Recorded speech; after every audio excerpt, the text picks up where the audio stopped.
One day in the year 2012, I fell asleep and had a strange dream.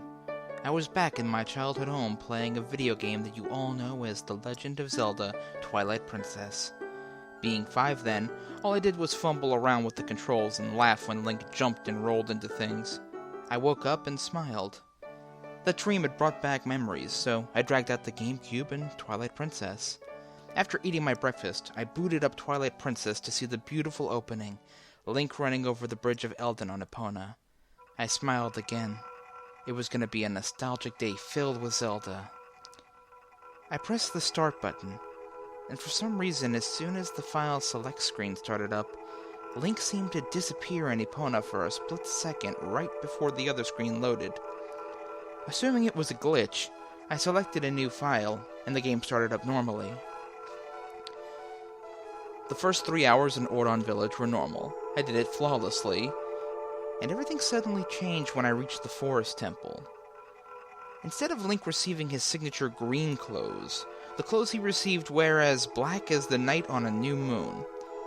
I thought it is a new texture, and smirked. It looked pretty cool to me. But then something caught me off guard. Link's hair had turned a terrifying white. I hid a scream inside of me, but a bit escaped out. I entered the temple and immediately I was stuck. The monkeys were dead, and a text box popped up. You have been the nasty. I was confused. The monkeys didn't deserve this. Link turned to the screen. It is me, he whispered, as his left arm slowly ripped off of his flesh.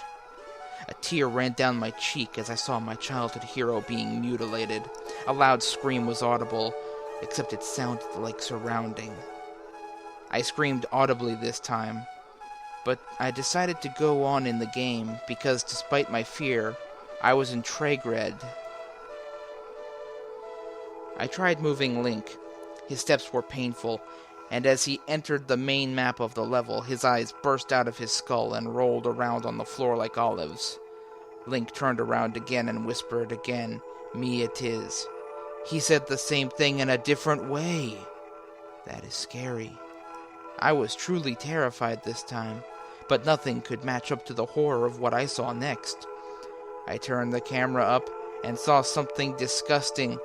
Zelda was dangling from the ceiling without limbs, but her mouth opened. Why would you let this happen, Link?